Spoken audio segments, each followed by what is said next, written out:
Halifax, Nova Scotia, and a webinar from Nautel on our NX series of medium wave AM transmitters for distortion-free radio. I'm Chuck Kelly, and I'm joined by Mr. Tim Hardy, who's the head of engineering for Nautel and a pretty good AM guru, Tim. Yeah, I've been working on AM transmitters now since 1993 when I started with Nautel. So this is the first time we've had the good fortune of having Tim as our guest on one of our webinars, and we're going to talk today about the whole NX series. We've got some new things we're going to talk about. Of course, we're going to dive into the AUI and let you see an actual NX transmitter, but we've also got some new stuff never seen by anybody before that's right in the development lab as we speak and will be coming to the future to the NX transmitter, so that'll be exciting too. We're going to introduce the NX series, talk about the overview of the technology, get a little bit into the theory, the implementation, the live tour, and then wrap up and talk about some of the things that go around when a manufacturer is serious in the AM radio field. There's a lot of things that you also do, and we do those things too. So I want to explain all of that. So without any further ado, let's, I should mention also that this is an interactive presentation. Those of you that are watching in your go-to webinar software have a panel where you can click on it and ask us a question. And right near the end of this presentation, Tim and I will read all those questions live on the air, and we'll answer them to the best of our ability. I suspect it's going to be pretty tough for you to stump Tim here, but you know, it's a good thing I've got him with me. I'd be a lot more nervous. So let's basically just overall introduce the major product families here at Nautel so that you're familiar. Today's topic is the NX series of medium wave transmitters. Today those go from 25 kilowatts right up to 2 megawatts. It's winner of the Cool Stuff Award back in 2008. We also have the NV series of 3.5 kilowatt to 80 kilowatt FM. And we also have the VS series of transmitters running from 300 watts to 2.5 kilowatt. And kind of what ties all of them together is the AUI, the Advanced User Interface, which is a control system that's built into every one of our transmitters and allows you, not only from the front of the transmitter, but from a web server to any place you've got TCP/IP connectivity in a web browser to be able to monitor in great depth and detail, as well as control your transmitter from virtually everywhere. So that feature is built into all three of these major product lines, and it's kind of a definition of Nautel these days. I'd have to say this is something that we're very well known for. Specifically talking about the NX series high-power solid-state transmitter, it has the industry's top efficiency at 90%. It features digital pre-correction, RF and audio spectrum analyzers, 2.7 megahertz digital direct modulation, intuitive touchscreen interface, ultra-compact, digital, optimized for digital radio. Tim, it changes the dynamic of the AM transmitter business in several ways, right from the beginning.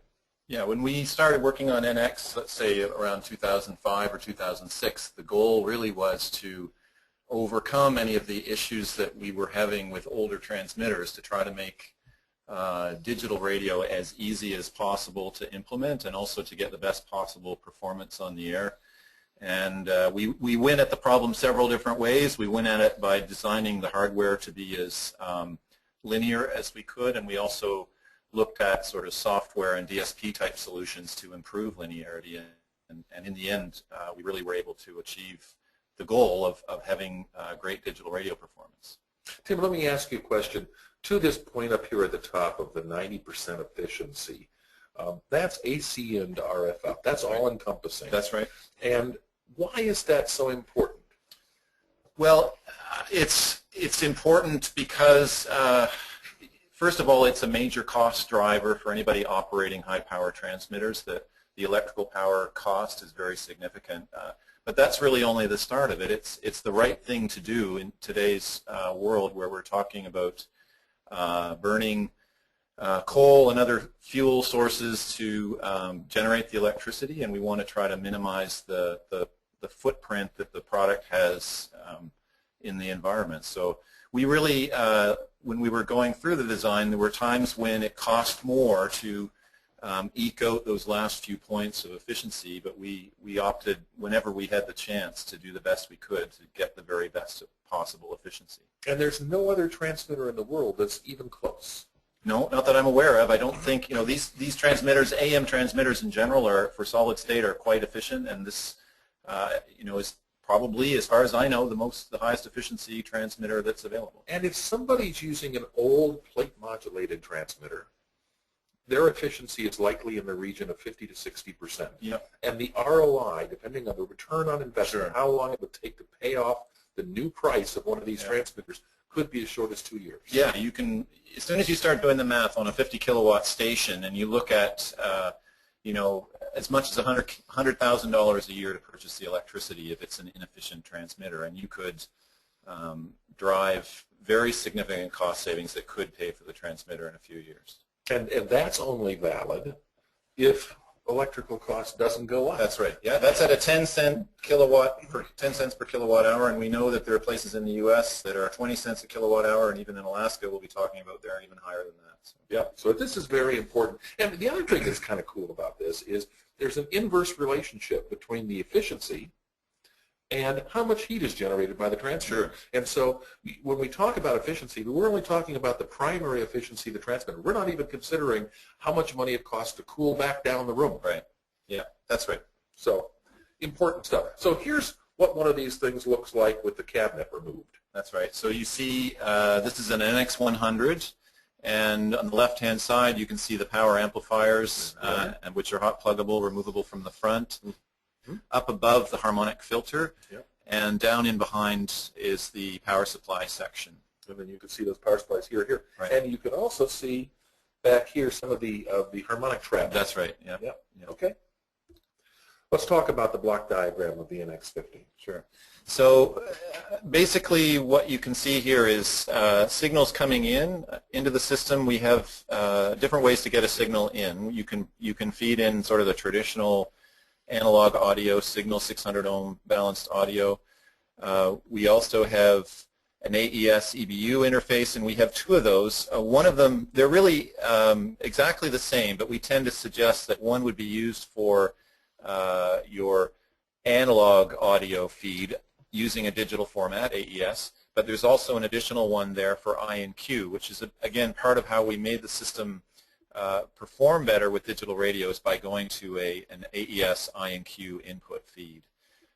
So those feeds go into the supervisory control system, which is really a circuit card, which feeds them back to those dual exciters. We'll see that. We'll see that. As with all our AM transmitters, we feel that redundancy is a very important part of its robustness and how it keeps you on the air. So we have two DSP exciters, which are completely redundant. That they generate a 9-phase modulation, PDM modulation signal set, which is delivered to the RF amplifiers. And in addition, there's an RF drive signal, which is the same. This is the RF phase of the waveform. Right. The mod drive is the envelope component. Okay. So those are delivered to your RF amplifiers. All those signals are going to the amplifiers as a digital signal. Basically, we use an RS-422 format. But we're not signaling across ASCII data or anything like that. We're just using the physical layer of RS-422. And so it's entirely free of distortion, those signals, when they get to the RF amplifiers, which it then controls the switching of the power transistors. And really the first analog signal that's in the transmitter is what comes out of the RF amplifiers. Okay. That's then combined and fed to the harmonic network. Okay. And over here we've got redundancy in the low voltage power supplies. Right. So we have a principal part of it, a bigger power supply there is for the RF drive, where we're driving the final RF transistors. It requires some power, so that's a kilowatt supply. Fan power supplies and the logic supplies, and they're all redundant. And then you have at the bottom the mains input. Okay. Yep. These transmitters have an iron main power supply. There's a phase control rectifier which we use.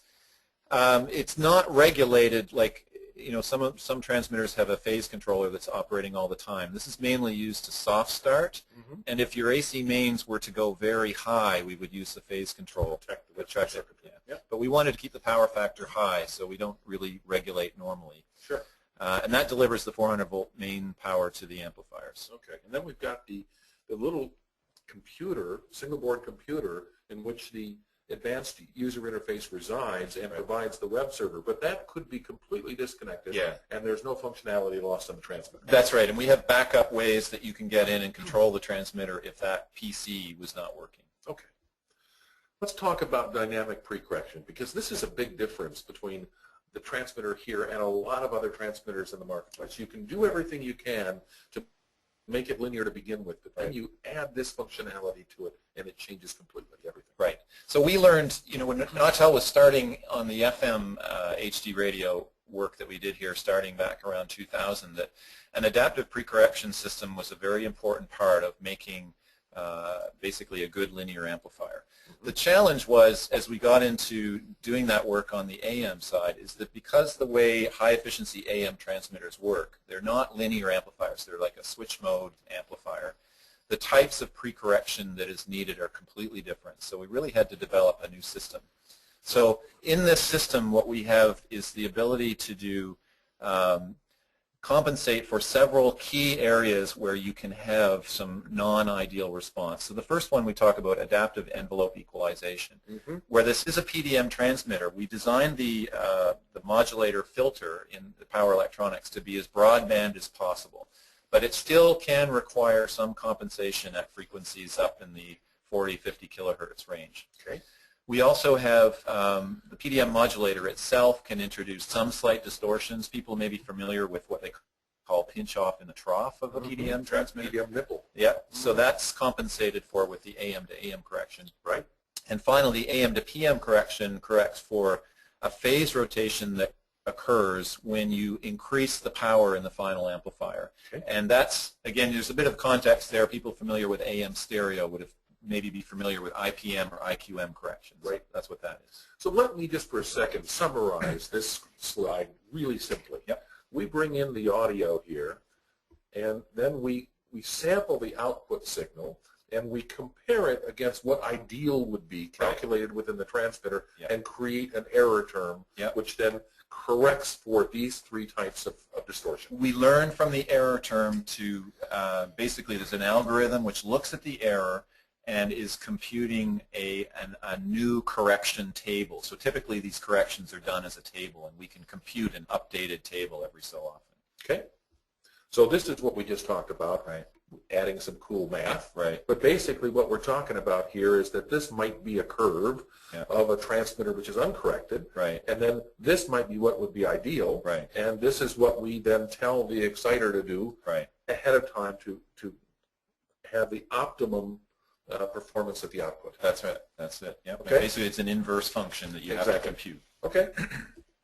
So here's specifically what we do in the AM to AM. This is a screen from a real NX transmitter showing the correction that is being done. Can you explain what the axes are here? Yeah. So you've got the x-axis is the envelope voltage. So basically, that's the how deeply you're modulating, or the instantaneous voltage that you've got. And then the gain on the y-axis is the compensation term. So we're adjusting the duty cycle of the PDM, and you can see that it's happening mostly at the low end, and that's because the PDM modulator tends to be quite linear at high power. And as we said before, you see the problem in the trough, the nipple effect. So that's where all our compensation is occurring. And this is the AM to PM corrector? Yep, similar kind of thing. Envelope voltage is the independent variable on the x-axis, and then on the y, most of the phase correction that's occurring is at low power. And that's to do with the MOSFETs that are used have a voltage-dependent capacitance, and most of that effect is happening at low levels. It's almost a logarithmic thing. Okay. And then this is the modulator response. So you have, this is what the transmitter modulator filter would look like normally. The blue line. This is the correction which is generated, and then this is what comes out. And you're good out to 70-something kilohertz. That's right. That's about the best we can do. So we designed a modulator filter up front to be as good a characteristic as we could, and it's best not to have an abrupt filter. So it's a fairly gentle characteristic. And typically it's about -3 dB at about 45 kilohertz. And then so what we do is apply a little bit of boost, which can get us pretty flat all the way out to 60, 70, 80 kilohertz. Now, let me ask you this, Tim. For analog broadcasting, of course, Yeah. you really don't need much over here. Right in the 10 kilohertz range would be way enough. That's right. But for digital broadcasting, both DRM and Right. HD radio, you need a bunch more bandwidth, and that's why this is so Right. important. When these transmitters work, as I said before, they're not really like a standard linear amplifier where you feed in the input signal and the output signal look similar. These are special class of amplifiers where we have to split the waveform into a magnitude term and a phase. And the magnitude term, which is going through the modulator here, has much more bandwidth than what goes on the air. So that's why a 15 kilohertz iBox signal or a 10 kilohertz wide DRM signal still has envelope frequency information up to 60 kilohertz or something. Sure, sure. So this is plenty for either of those technologies. That's right. Okay. So then this is the modulator response with regard to group delay. Right. So that's really important. It is, yeah. It's the same thing. If you imagine a component of the waveform, a spectra component at 60 kilohertz, it's got to remain in phase. And so at 60 kilohertz, a group delay error of only a couple of microseconds would represent a significant phase deviation. So we try to keep that as flat as we can. Cool.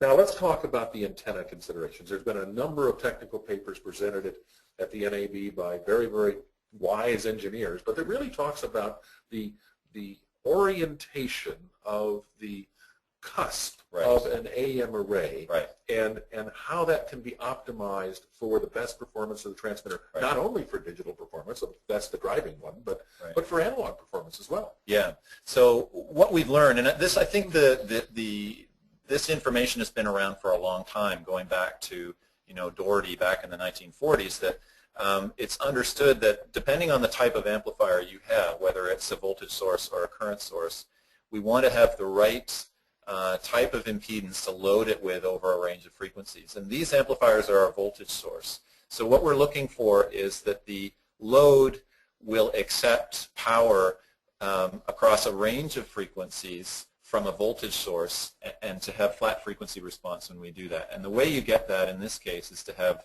a line of constant conductance. So the cusp, as we call it, should be open. They say open to the left, meaning that the curve is basically facing the left-hand side of the Smith chart, and that line is a constant conductance line. So it's actually, if you looked at it with an admittance chart instead of an impedance chart, it would be a little more obvious. But we find that when we do that, the amplifiers deliver that flat power characteristic across a range of frequencies, and the overall performance is going to be better. And what we're really talking about is how a transmitter operates into a real load, into a real antenna, as opposed to a dummy load. Right. It's real easy to make your transmitter look really good into a 50-ohm dummy load. That's right. And it's always been a pain Yeah. to actually make it work in terms of a real antenna. Right. The other thing that's really interesting, and you mentioned that we're showing this, we're demonstrating this on Smith charts. In the past, doing this work, Yeah. optimizing this thing was a laborious job. It was very difficult because, first of all, the impedance optimization, if you want to call it that, had to be done at the RF amplifier. So if you were an engineer working on your transmitter and your antenna system, the first thing you had to do was get an expensive network analyzer and probably make modifications to your transmitter to actually connect it in. Obviously, the transmitter has to be turned off when you're doing this. So you might spend half a day simply getting the instrumentation hooked up so you can make a measurement to see what the amplifiers are seeing for impedance. Once you've done that, you might opt to make some changes. And in order to do that, you have to disconnect all of that equipment and power the transmitter back up again. And that's a very labor-intensive and potentially expensive undertaking. I can say that the way that most broadcasters that I'm aware of did this in the past is they got the delay information across the filter from the transmitter manufacturer, but then they used something like an operating impedance bridge, an OIB, in and swept the frequencies and then plotted that manually on graph paper, Smith chart paper, in order to come up with That's certainly one way of doing it. It took hours. Yep. Yep. Okay. So the net result of all of this, all of these mathematical equations, is look at the performance of this. I mean, there's no PDM nipple. It is as clean as it could possibly be down here as we approach minus 100% modulation. Yep. Yeah, that's the proof is in the pudding there. The next one, I think. Yep. There's another slide, I guess we didn't put it in, but it does show the actual distortion levels. And we use an RF monitor here to measure distortion, and typically at 50% modulation levels, which are sort of typical broadcasting levels, we can measure the distortion down around 0.1%, and that's actually the limit of what's measurable. Yeah. When you use a spectrum analyzer to do the measurement and look at the harmonics, it's as low as 0.05%. These are FM kind of audio performance capabilities. Right. Okay, so this is that main alternate supervisor and control card. Yes. It interfaces the dual DSP exciters, which we'll show, has dual AES EBU inputs, as we discussed, has the option of hooking up 10 megahertz as a reference, so that you could do, for instance, an SFN with AM transmitters. Has parallel remote control, full web server, TCP/IP control, and a fail-safe manual basic control. Somewhere on here. It's actually on a card that's not shown, but there's a card that plugs into that. There's also some others there on the card. There are a few buttons there. Yep, and some displays. Right. So these are the exciters themselves. Right. They are.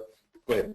So a big part of the project was, as I was saying, that the development of the power electronics, the amplifiers, was a big part. But the other component of this project, which was equally significant, was this DSP-based exciter and correction system. So you actually can see the device with a little shiny heatsink on it there is an FPGA, and so that's programmed to do the correction and to take a basic I and Q input at a low frequency and convert it into the signals that drive the amplifiers.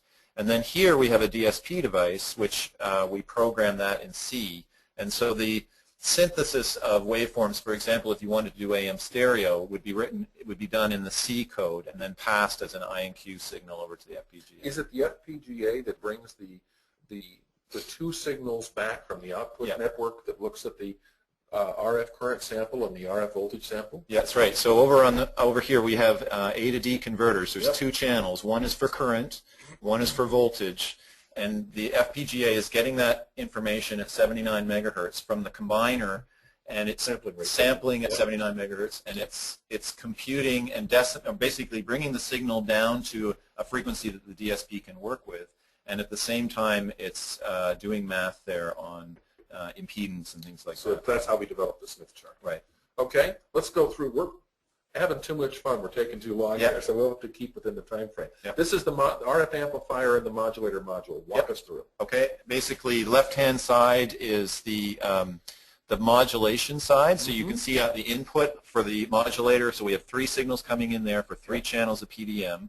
Underneath the card is the power electronics. Right. In the middle, there's an area there with a little microprocessor, which is monitoring everything. This guy right there, right? Yep. And up above is the current sample, so we can see the current Hall effect. This is the RF drivers. It's all a digital input driving the power transistors, which are under the board. One of the nice things about these power transistors, they're very large amount of silicon in each of those, so they can handle a lot of power. They're 200 amp devices. We only sort of peak out at maybe 60 amps. And you can change those with a screwdriver if there's ever a problem. No soldering iron required. No. And the reason for the 200 amp FETs is not only to give us robustness, but also because you get more efficiency when the device is kept cool. That's right. So the very low on resistance in this amplifier gives us 98% efficiency in the amplifier stage. Okay, incredible. That's why when you can take one of these things out of a transmitter that's been operating and it's running cold. Right. Okay, so this is the schematic of what we just discussed. So you've got the 3 modulator transistors associated with the 3 phases that this particular module is responsible for, going through then a modulator filter and then going to the standard H-bridge that we all know and love. Right, Class D. Okay, very good. This is looking through the side, and you can see, I guess the one thing that I absolutely love about these transmitters is there's no adjustments, no potentiometers at all. With the RF drive and modulation, everything is sort of, there's no need for any tuning, and partly because of the modern semiconductors, we don't have a huge amount of power required to drive them, so we can go without a tuned drive section. Yep, so these modules then are completely broadbanded, and that means that if you've got multiple NX transmitters in your network, you can take one from one and plug it into another. That's right. No problem. No adjustments. Okay. So again, this is the front panel looking at it. There's a little status LED in the place where you plug in the RJ45, which has the 9 phases of modulation, it's 3 phases. 3 phase in each module, and then different modules get different sets of 3 phases. And again, the modulator bandwidth is such that we're doing 2.7 megasamples per second. Yeah, there's a quantization problem where you have to take the envelope and turn it into a switching waveform, and you want to do that at as high a frequency as you can to minimize aliasing and other effects that you can have. Which is the effect of the low-Q modulator filters, why you can have a low-Q modulator. That's partly it, yeah. Yep. So we do that at a very high rate. It's not necessarily it's the rate at which we're turning transistors on and off is what that is. So the 9 phases are being turned off at different points in time, which gives us a total capability of 2.7 megahertz. Since we're talking about all this, Tim, why did we choose PDM? I mean, there's a lot of other technologies on the market that have all kinds of fancy names and presumably are much better. But the main motivation that I think companies have gone away from it is cost. It costs less. If you can come up with a way, again, these are switch mode amplifiers, and they're not, we can't just take a single RF amplifier and run it in Class A or Class B. No. We have to operate in Class D to maintain high efficiency. So the challenge is, how do you take a Class D amplifier and get a varying output voltage? So it's all to do with modulation. And traditionally, we've always built our transmitters with a PDM modulator. There's a number of advantages to that. First is it's tried and true. It's very, very robust. And we knew going into this that if we went to the market with a PDM-based system, there would be no risk to our customers and to Nautel with that technology.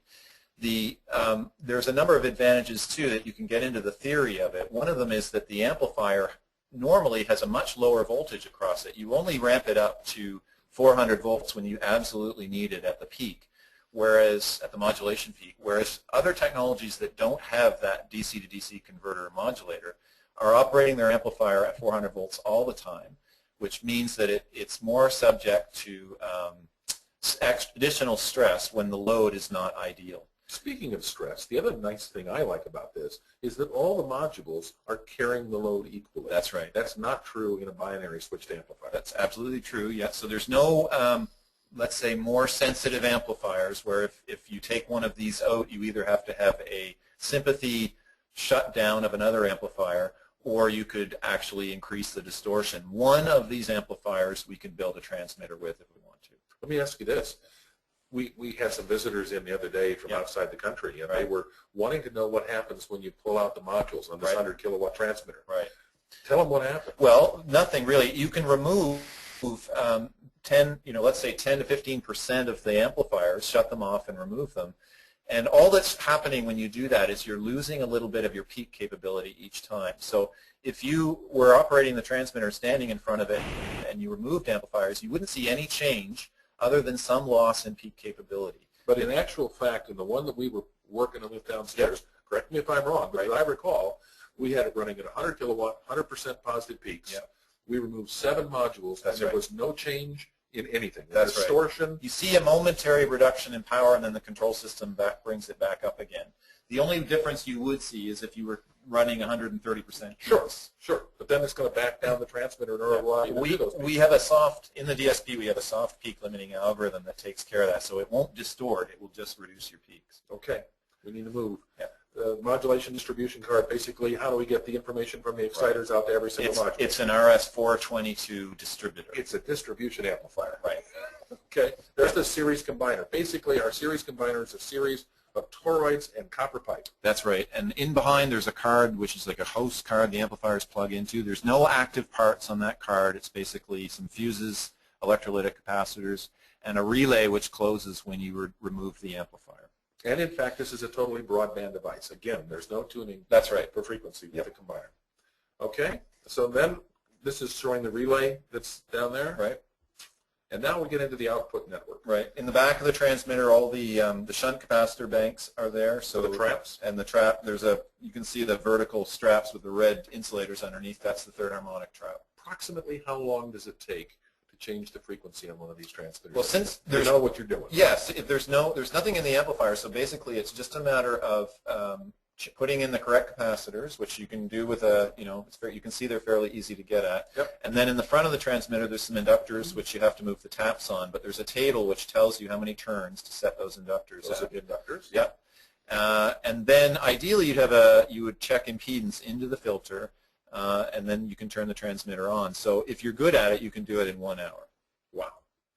And this is a simplified schematic of the output network of the transmitter. So we have all the modules here going through. This is actually copper water pipe here. Yep. And so that's the secondary of those transformers, and they all add up in series here. We measure the current and the voltage at that point. That's where the signals go into the exciter from that point. And then we've got a twin T output network. Yep. The thing that I always find fascinating in this is to analyze it from the perspective of lightning.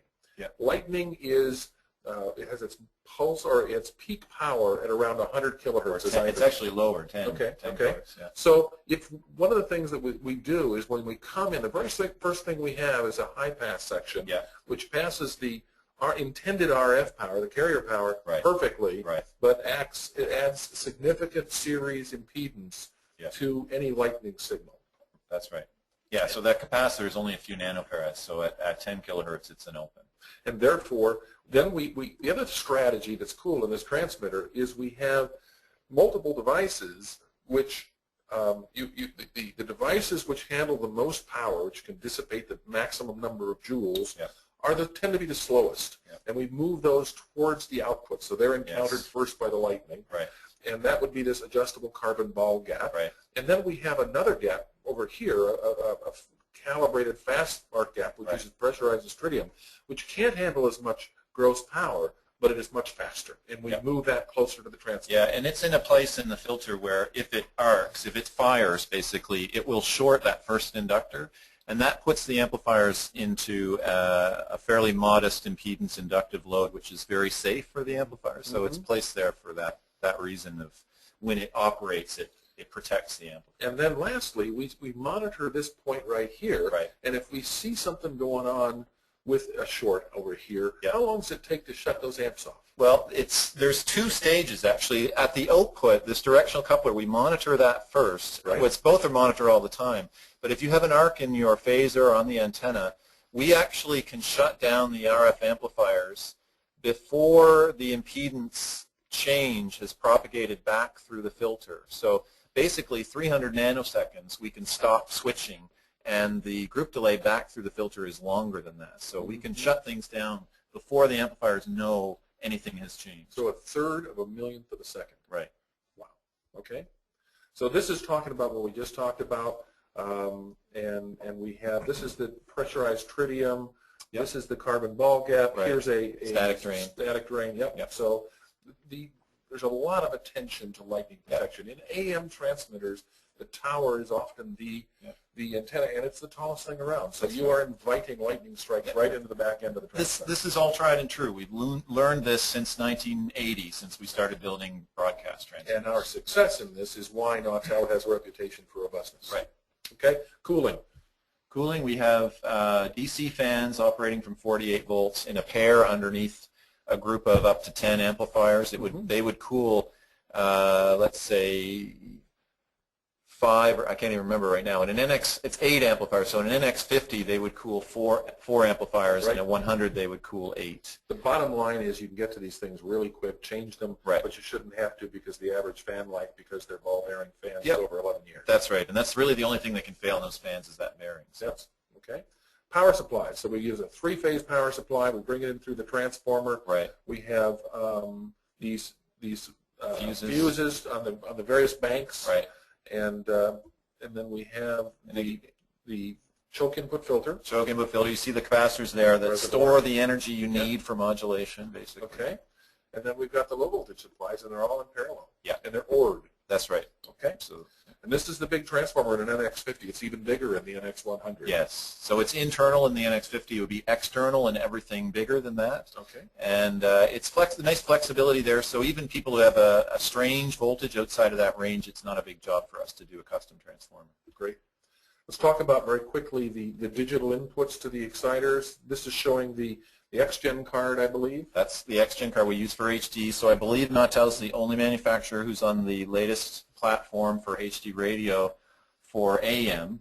And one of the big advantages of this way of doing things, I was saying before, is that instead of feeding an analog signal magnitude and phase into the exciter of the transmitter, we're just feeding a digital waveform. So there's absolutely no distortion happening. Reduces the amount of time to set up a lot. Absolutely. Because adjusting that mag and phase in the field at midnight is getting the timing right and all that sort of thing. Let me ask you this. One of the things that people have told us is that the bit error rate, as a result of doing it this way with digital IMQ, is much higher, and as a result of that, it means that they get a digital lock at less signal levels further away, and not only that, but when the people turn on the radio, it locks a lot faster. That's right. We've had anecdotal, people telling us who implemented this transmitter, this technology, that when they went to this approach, they found that their HD radio receivers were locking up to the AM signal much more quickly than they had been before. And it's important to understand that the IMQ approach has exactly the same benefits in a DRM environment. That's right. Yep. The transmitter basically has an IMQ input, and you could feed any waveform you want into it. I've said to people before, you could use a laptop to synthesize waveforms and feed stuff out over AES from your laptop if you wanted to. We're going to zing through this because we're going to actually look at the AUI here in a couple of minutes. So we're going to zing through this, and we'll show you all of that. Real quick point, dynamic carrier control. Yep. This is a way of maximizing your power efficiency. Yep. The carrier in an AM station carries absolutely no information. That's right. So the key is to keep the carrier high enough to cover the modulation. Yep. But what this does is to reduce, what DCC does is to reduce the carrier in times when you have lower modulation and you save power. That's right. I mean, the AM signal's been around for a long time, and it certainly works, but it's not really designed in terms of carrying information as well as it could be. So this is a technology that's come along since the 1980s to allow us to modulate the carrier in an intelligent way so it doesn't impact the receiver, but it saves on electricity. And this started in Europe. The BBC and others got involved. BBC and ABB, or the Brown Boveri Corporation, and also in Germany. So they've all developed slightly different versions, which is why you'll see some different names. And most manufacturers have some sort of adapter box or PC card that provides this functionality. Right. We've built it for free into every NX transmitter. Yep, that's right. It's just a button you have to push. And until now, it wasn't approved in the United States, but you gave a paper in 2009 at the NAB, and then a number of broadcasters decided they wanted to try this because electrical running costs, for instance, in Alaska were quite high. Yes. And I understand that Chuck Lakatos has done some pretty groundbreaking work in Alaska using some of our equipment, and has got better than 30%. 30% on the site, which means that he's getting more than that. I would normally say you could get 30 to 50% on the transmitter, and he's showing 30% on the site, so he's definitely in that range. 30%, meaning 30% less electrical bills. It translates straight to the bottom line. That's right, and that's on a 10, by the way. So if you're running a 50, it would be even more. Yep. So these are a couple of the graphs that describe the various different ways of doing DCC. That's right. There's different versions. You can get into it. You can actually dig up some old papers where they did the research and prove that in the field the damage or there's really not a lot of perceived effect on what you listen to. I would encourage everybody to go to our website and pull up the paper that Tim has done on this if you want to learn more about DCC. Right. Okay. And these are the waveforms of it. Let's also talk about the fact that the NX series, not of so much importance in the United States, but around the world, it can grow as much as you need to. It can go up to 2 megawatts in the NX series. Yep. And this is some of the configurations: the 800 kilowatt, 1200 kilowatts. 1,600 kilowatts, 2,000 kilowatts. We get to play with such fun toys. Right. This is the combiner that combines banks of 400 kilowatt transmitters together, and from a number of different angles. Yep. That's a project we're working on right now. Yep. And the transmitter can also be adapted for use in the long wave frequency band below the AM band from 129 to 283 kilohertz. Right. So we did a bit of work. Just there are smaller numbers of long wave broadcasters out there, but it's, as you say, it's not a whole new design. We basically just had to update things like transformers that operate at a higher frequency for medium wave. We bring them down, and so we built a smaller transmitter and proved that this works. So we're ready to go for long wave. And we make our own dummy loads. Right.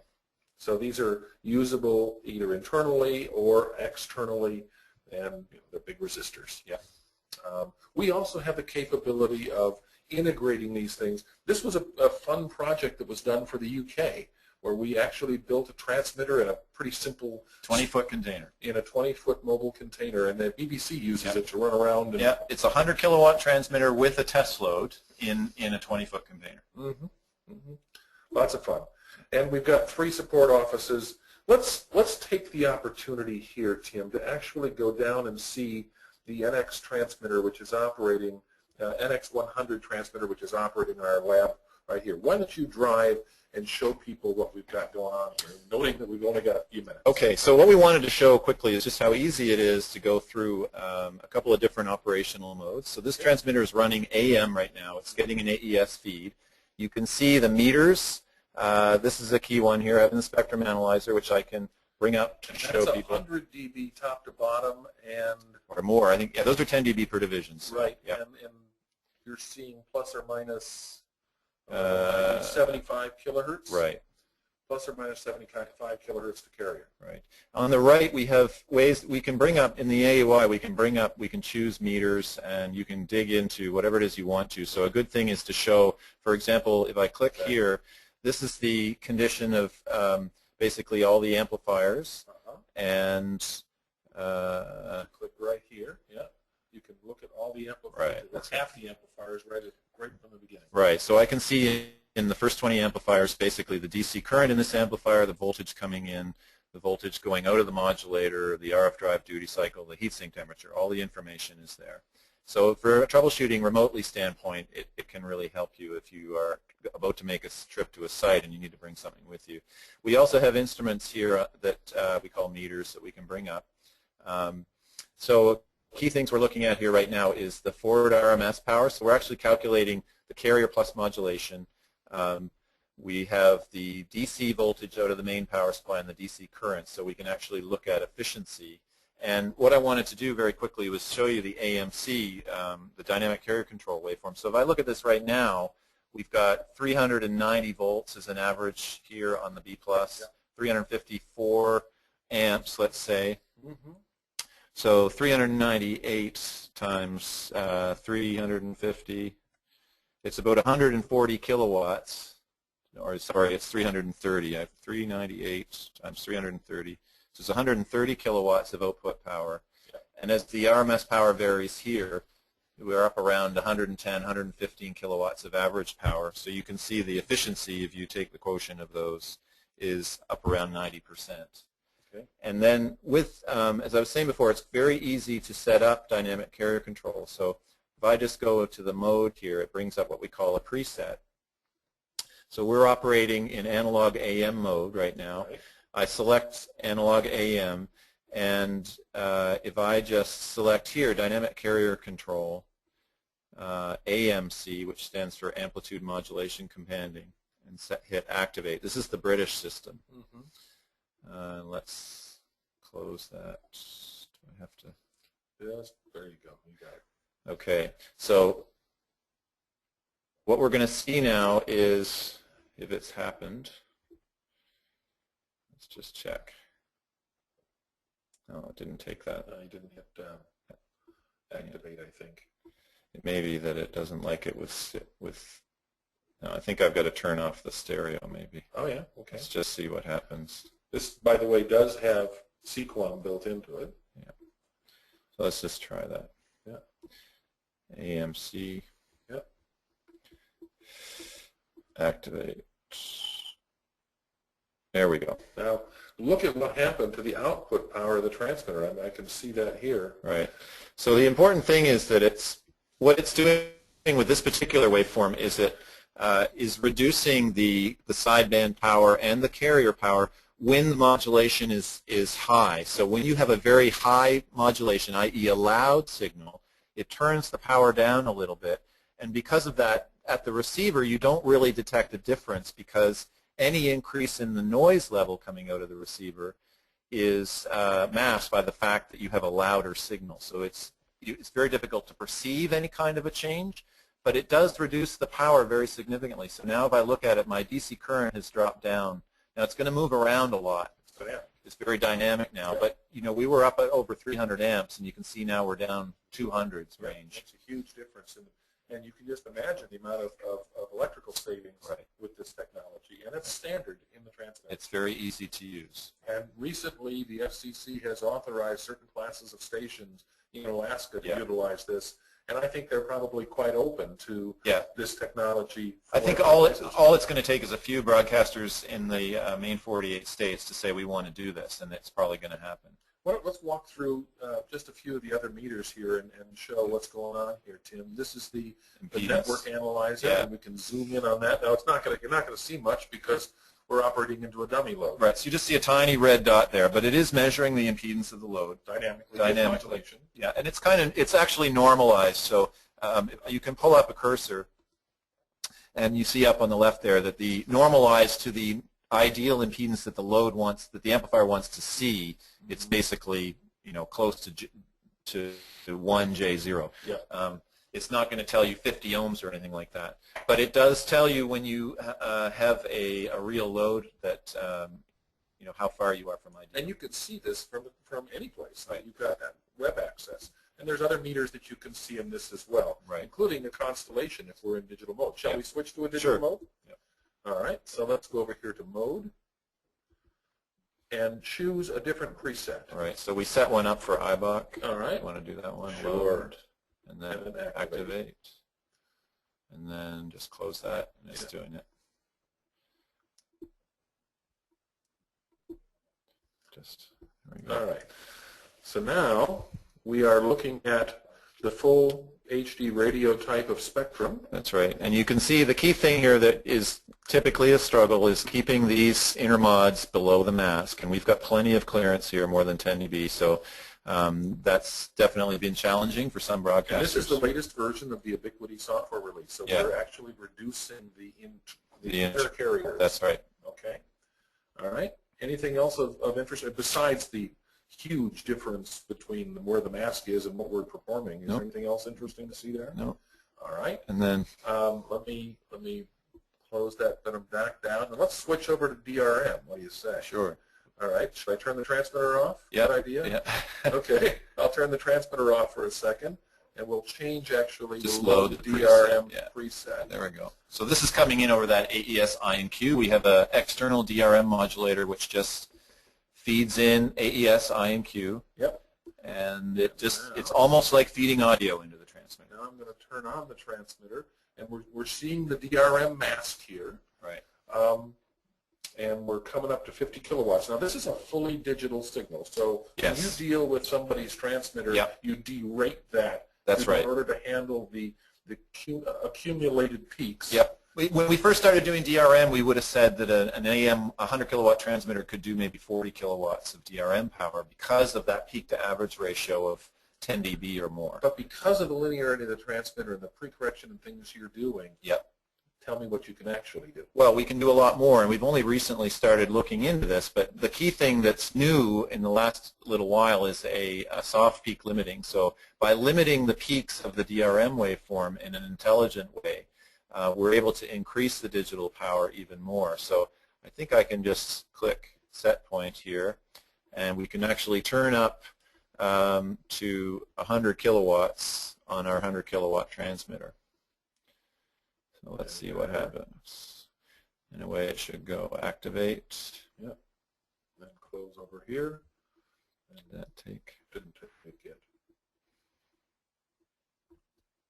There it goes. Yep. We can close that, and you can see that still meeting the mask at 100 kilowatts. Yeah, it's really we're pretty happy about this because traditionally, this means that somebody might have had to buy a 200 kilowatt transmitter, they could potentially buy a 100. But now they're getting over 100 kilowatts of RMS out of a 100 kilowatt transmitter. Right. In DRM, full DRM mode. Yeah, and you can see we're very close to the edge of the mask, so we're really just exploring what we can do. Sure. There is a small impact on the waveform where we talk about the MER or the noise in the constellation, and by limiting the peaks more aggressively, we do have an impact. But at this power level, we're still seeing what we call 30 dB MER, which is basically the signal-noise ratio, and that's quite acceptable. And that's similar to what other transmitters that don't have an IMQ feed get out of their transmitters in the best case. That's right. So, yeah, it's a huge difference. Yeah. Okay. One other thing I wanted to say before we get too out of hand in terms of timing is I wanted to show this is a technology that's being developed right now behind the curtain at Nautel. And this is actually running on an FM transmitter, but it's going to be ported to the NX series. And this is a new scheduler which allows you to make a number of adjustments and settings, a plan to the transmitter and say, okay, and it's rule-based. So if I come over here and I select this rule and I hit edit, basically what it says is we're going to change to this preset, which could be a different power, could be a different mode, on these days of the week from this date to this date at this time of the day. Right. And this allows, and these, you can add more rules, and you could, so one of the solutions that this could help with is, suppose you're a station which has a lower power at night than the daytime power. This could actually take care of that, even though that power changes on a month-to-month basis. It's specified on the FCC license. Another thing that this could do is actually control a phaser and change your pattern of the station from day to night. Another thing it could be done, there are stations in the world that operate DRM 1 hour of the day. This could do that. Sure. It could switch the transmitter, and you get to define these rules. It's all built into the transmitter, and everything becomes very, very powerful for you. So I think we've come to the end of our prepared information. Let's really quickly check with the webinar system and see whether or not there are questions that have come in that we could answer. Can you do DCC in IBOC mode? Thanks, Brian. There's an interest in that. Certainly Chuck Lakatos has talked about wanting to do that. And the short answer is we don't know at this point, because what we have to understand is if we are doing a certain DCC mode, if we're adjusting the carrier power dynamically, will it have an impact on an IBOC receiver? And until we explore that a little bit more, we don't know. But it's certainly something I think we will be looking into in the future. Okay, now let me see if there's additional questions. No, that does, oops, there are. Let's see here. Let me see if I can figure out how to See make more this of the a little question. bigger, Having some fun with that. Let's just see here. All right. Well, there's quite a few questions here. We're going to. Can you explain INQ a bit more? This, if you study communications theory, INQ for people who do DSP, INQ is a way of representing a signal mathematically. So if I take it, what I call a bandpass signal, i.e. something that's being transmitted on the air, an RF signal, and I want to represent it efficiently, what I do is I move that signal to DC, and when I do that move, usually the values of the signal become complex. And because of that, I need an in-phase and quadrature, so I need to represent it on a plane instead of on a line. So I use you could call it X and Y if you wanted to. But the key point is simply that when I make that move from an RF frequency to DC, the values can become complex. So I need those two things, I and Q or mag and phase or whatever. I often describe it as some numbers which allow you to completely describe an RF transmitted signal. That's it, yeah. And for AM, you could do it with just I, and that's because the upper and lower sidebands are the same. Right. If the upper and lower sidebands are different, it becomes complex. You need Q. It says, Mike Tosh, our friend, says, what causes the need for correction in the pre-correction circuits? The nonlinearities that we've lived with in the past. That's right. So I touched on that. There's the three key things. One is simply that there's a filter between the modulator switching, the PDM transistors and the RF transistor. There has to be a filter. It has a response. And although we can make it very wide, we can make it better still with a corrector.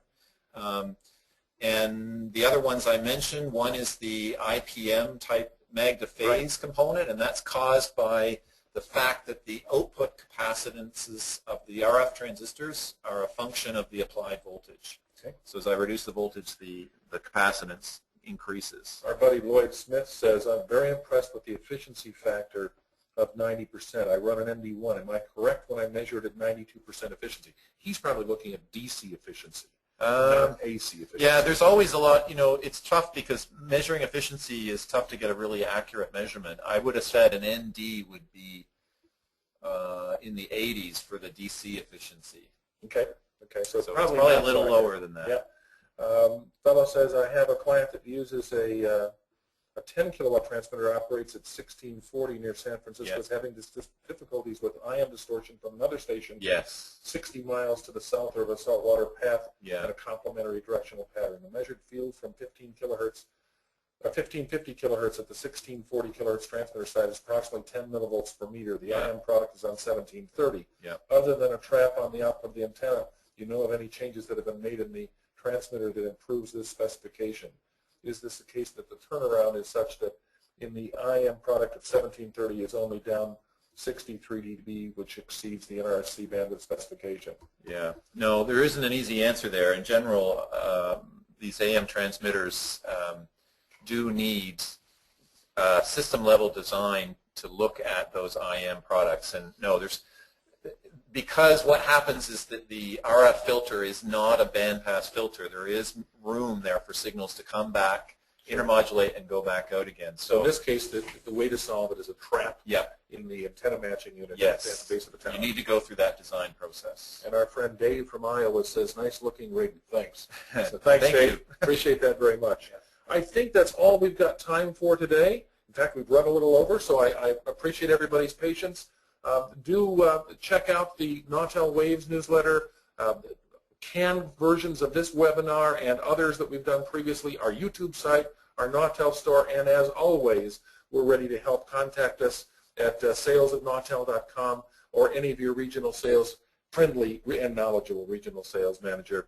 For Tim Hardy, I'm Chuck Kelly, thanking you for being with us today. Have a good one.